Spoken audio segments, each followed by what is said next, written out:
Dieu nous a créés libres, c'est-à-dire libres de faire des bêtises, et que s'il intervient à chaque fois qu'on fait des bêtises pour réparer nos bêtises, alors ça veut dire qu'on n'est plus libre, et que simplement on est ou des marionnettes, ou des automates, ou des soldats de plomb. Mais c'est très difficile de faire passer ce message, mais le fait que les gens, en quelque sorte, accusent Dieu de tous les maux de la terre, prouve bien que même les athées croient en Dieu. Oui, sous un certain aspect absolument, mais de quel Dieu s'agit-il? Il est important, si on veut rechristianiser la société, ou alors à ce moment-là, le Dieu est bien connu et bien repéré. Il s'agit de redonner une vision du monde qui est conforme au livre saint, et il faut avoir les éléments scientifiques qui permettent d'appuyer tout simplement cette thèse, tout ça parce qu'il n'y a pas de mécanisme de la double pensée, il n'y a pas de possibilité de vivre en complète schizophrénie, d'avoir à la fois un enseignement religieux qui défend le déluge, et d'un autre côté avoir un enseignement profane qui le nie.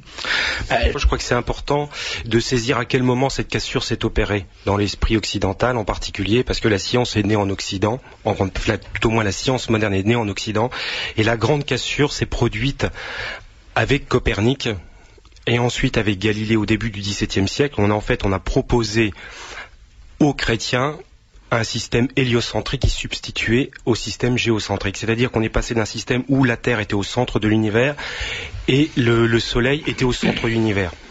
Et ce système s'est fait avec une science naissante qui remontait à la Renaissance et en opposition à la révélation. La révélation nous enseigne le contraire. Ni Copernic ni Galilée n'ont réussi à prouver quoi que ce soit concernant le mouvement de la Terre ou du Soleil, et c'est d'ailleurs pour la bonne raison pour laquelle ils ont été condamnés. Bellarmine était un bon mathématicien, savait parfaitement repérer les épreuves de Galilée et avait parfaitement remarqué que ses calculs ne tenaient pas. C'est pour ça qu'il a été condamné. Mais je crois que on n'en est pas là, parce qu'en fait c'est mis en route un processus scientifique qui devait se substituer à la vision traditionnelle. Comme le disait tout à l'heure monsieur à travers son livre sur l'arc, on a substitué une vision traditionnelle, une vision transcendante à une vision horizontale et scientifique. Et ça s'est fait en grande partie par la personne de Galilée. Je voudrais citer une petite phrase de Galilée de l'époque, où il écrit « Ce que l'expérience sensible ou la démonstration oblige à conclure ne peut être mis en doute ou révoqué par l'écriture, qui prise à la lettre semblerait dire autre chose, puisque chaque mot de l'écriture n'est pas déterminé par des contraintes aussi rigoureuses que chaque effet de la nature. » Avec ça, si on ajoute que Galilée écrit un petit peu plus loin, le livre de la nature est écrit en langage mathématique, on se trouve devant une situation où la science ne peut pas se tromper. Et s'il y a dilemme ou problème entre la science et la foi, c'est forcément la foi et la Bible qui a tort. C'est-à-dire que Galilée, en fait, inverse la logique. C'est-à-dire qu'il réduit le monde au nombre, alors que le monde n'est pas nombre dans la pensée divine, puisqu'il a créé la création. Le monde est nombré en Dieu, mais il n'est pas que le nombre. Or, Galilée, lui, résume le monde au nombre, et deuxièmement, il inverse l'autorité, c'est-à-dire qu'on passe de l'autorité spirituelle à l'autorité scientifique. Le monde moderne, qui est un monde qui se résume au nombre, puisque tout est nombré, et l'homme se résume à un nombre. L'homme, en fait, est l'homo economicus, c'est-à-dire on le considère en tant qu'il produit, qu'il vend et qu'il achète. En dehors de ça, il n'a pas de vie. Il n'y a pas de vie spirituelle, c'est pas nombrable. Il n'y a pas de vie affective, c'est pas nombrable. Il n'y a pas de vie familiale, c'est pas nombrable. C'est pour ça qu'on propose un certain nombre de choses qui ne sont révélable qu'à travers les statistiques. L'homme est identifié au nombre. On passe de l'économie du verbe. Voilà. Ouais. On passe de l'économie du verbe, qui est l'économie de la tradition, à l'économie du nombre. Et cette réduction au nombre fait que l'homme, qui était au sommet de la création, créé par Dieu à l'image de Dieu, se retrouve en fait à rien, un amas de tissu et de matière, qui est l'objet du calcul et du nombre, la réduction de l'humanité au nombre. Et on en arrive aux petits embryons surnuméraires en nombre trop nombreux qu'il faut éliminer. Ça dépend aussi, évidemment, les esprits, imbus des données modernes ont des difficultés à retrouver l'équilibre. Et je crois, il y a une prophétie, je ne sais plus qui, dans la Bible, qui dit un jour viendra où les gens croiront à des fables. Et nous pensons qu'une bonne partie des données de la science moderne officielle constituent des fables.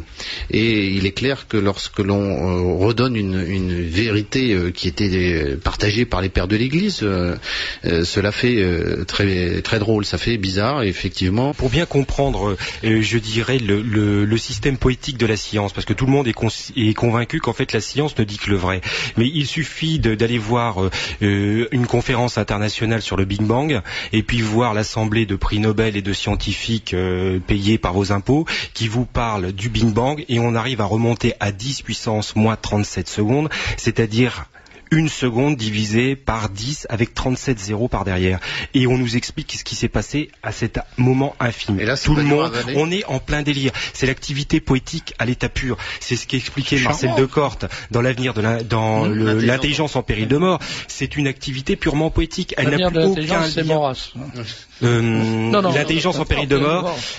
C'est une activité purement poétique qui n'a plus aucun lien avec le réel. On a complètement coupé avec la conception aristotélicienne de la science pour tomber dans un idéalisme mathématique, un idéalisme de la quantité. Alors ces gens-là brodent, mais qu'est-ce qu'ils brodent? Qu'est-ce qu'ils nous racontent? Ils nous offrent une vision du monde qui est une alternative à la vision réelle et sacrée de la vie. Et Crombette s'intègre dans cette vision sacrée et biblique pour remettre les choses à leur place. Et il ne le fait pas contre la science, il le fait avec la science, mais il remet la science à sa place, c'est-à-dire sous l'autorité de la foi. Et Jean-Charles va nous présenter la géographie sacrée de Crombette. Oui, géographie divine. Alors, donc Fernand Crombette, qui est mort en 1970, à l'âge de 90 ans, qui était un homme de foi et un homme particulièrement brillant, est arrivé un petit peu incidemment. La Providence a voulu qu'il se mette à l'étude, alors qu'il ne cherche absolument pas à aucun moment à prouver la Bible. La Providence a voulu, sur le verset 12 du psaume 72, « Et Dieu notre roi dès avant les siècles a opéré le salut au milieu de la terre ». Et il a été interpellé, comme l'on dit maintenant, par cette phrase, puisque Jérusalem n'est pas au centre du monde. Or, la Bible dit l'inverse. Il a été très étonné. Il s'est souvenu des travaux du géographe allemand Wegener sur la dérive des continents, qui avait reconstitué le continent unique primitif que les géographes appellent la Pangée. On remarque ainsi que le Brésil s'intercale très bien dans l'Afrique. Toutefois, Fernand Crombette, toujours confiant dans la parole divine, s'est aussi souvenu qu'il y avait les eaux d'en dessous le firmament et les eaux au-dessus du firmament, qui lors du déluge s'est effondré, provoquant ainsi le déluge. Il a donc cru aussi à l'existence du déluge, qui est attesté très largement dans les Écritures, à la fois dans l'Ancien Testament et aussi dans le Nouveau Testament. Et par conséquent, le niveau des eaux des océans à l'heure actuelle n'est pas le niveau qui prévalait avant le déluge. Et il a constaté en regardant les cartes bathymétriques que les océans, le socle descend de manière régulière jusqu'à moins 2000 mètres, et après il s'effondre brusquement pour tomber dans les fonds abyssaux. Et il a donc eu le trait de génie, non pas de s'arrêter à la côte actuelle pour reconstituer le continent unique primitif, mais à la côte bathymétrique moins de 2000 mètres, qui correspond, l'eau au-dessus correspond à la quantité d'eau qui s'est abattue lors du déluge. Et il reconstitue ainsi un continent unique primitif, en partant, pour ne pas être influencé, des îles Malouines ou Falklands, c'est comme vos auditeurs préfèrent. Et Malvinas, avec Internet, on est écouté en Argentine aussi, il faut faire attention. Bon. Et donc la reconstitution unique, la reconstitution qui représente près de 1000 pages de travail de Fernand Crombette, donne quelque chose d'absolument prodigieux. C'est un continent unique à 8 pétales, et dont le centre est Jérusalem, parfaitement centré sur Jérusalem, et l'on retrouve les 4 fleuves dont il est question dans la Bible, dans la Genèse, le Tigre, l'Euphrate, le Fison et le Géant. Ceci est absolument merveilleux. Et pour apporter un petit peu de l'eau au moulin de Fernand Crombette, je crois que vous connaissez bien Monsieur Guiberto, qui a... On l'avait reçu, oui, dans cette émission. Vous l'avez déjà reçu. Granulométrie. Voilà, donc Monsieur Guiberto, qui est un polytechnicien, qui est le vice-président de notre association, qui est un sédimentologue de renommée mondiale, a réussi à mettre en évidence que la stratification n'est pas liée à un problème de temps, mais c'est un problème de mécanique. Là, je le dis vraiment en 2 mots. Et en quelque sorte, il a fallu pour qu'il y ait stratification un apport d'eau considérable. Et si vous voulez, la grande conclusion, les strates telles qu'on les observe se sont formées lors du déluge. Et cela nous fait penser à une des confessions qu'a fait Mélanie de la Salette à son confesseur, le Père Combe, pas le petit Père Combe, mais le Père Combe, et qui le Père Combe lui objectait que la Terre avait des millions d'années, que les strates s'étaient formées progressivement. Elle a souri à ses propos, elle a dit non, les strates se sont formées lors du déluge, comme il est écrit dans la Genèse. Donc le premier travail de Fernand Crombette était achevé, il s'agit de la géographie divine. Vous comprenez bien qu'il est extrêmement difficile de résumer une œuvre qui n'est pas une œuvre poétique, qui est une œuvre scientifique, à la fois extrêmement facile à lire, extrêmement plaisante, mais en même temps extrêmement pointue, extrêmement fouillée, et on en arrive à une chose tout à fait merveilleuse, c'est-à-dire reconstituer le continent unique primitif. Et il y a d'ailleurs des traces... arrive avec les travaux de Monsieur Berthaud, d'ailleurs, qu'il poursuit, arrive à cette conception que les paysages géologiques que l'on voit ne sont pas le produit du temps, mais sont le produit d'une action mécanique qui peut se faire en quelques heures. Ça a été prouvé. Guiberto le démontre dans une cassette d'une manière absolument éblouissante que la géologie n'a rien à voir avec le temps.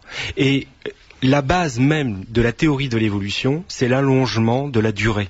Il était impossible, puisque de vue d'homme, d'âge d'homme, on n'avait jamais vu les espèces évoluer, il fallait donner du temps au temps pour pouvoir se permettre de voir les espèces passer l'une dans l'autre. C'est-à-dire que l'expérience échappait à l'homme.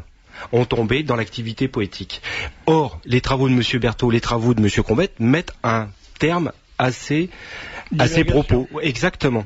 Et si vous pouvez, là, évidemment, on est à la radio, on ne le voit pas, mais il s'agit d'une enluminure qui représente le Christ dans la Terre. L'univers, avec un compas d'ailleurs. Oui. Et on voit bien, alors c'est vrai que c'est une icône, ça, mais de quelle époque? 13e siècle. 13e siècle. Et alors c'est intéressant parce que on voit le continent original. Absolument. Qui a 8 pétales, comme alors qui est festonné, qui est semblable à une fleur, qui indique, et qui laisse entendre que Jérusalem était au centre. Et Saint Hildegarde de Bingen, dans ses visions, a une vision de la Terre aussi identique, à peu de choses près, à celle de Fernand Crombette. Jérusalem est au centre de la Terre, qui est au centre de l'univers, enfin de la galaxie, qui est au centre de l'univers.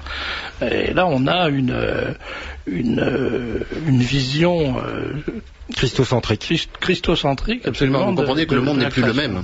Et on comprend bien. Enfin, c'est assez logique d'imaginer que Dieu crée l'univers crée l'univers comme un écrin pour accueillir sa plus belle création. Évidemment. Vous comprenez que les conséquences sont énormes, parce que si la Terre n'est plus une vague bout de planète perdue aux confins de l'univers, dans lequel la vie serait apparue par hasard dans une flaque d'eau, c'est tout à fait différent.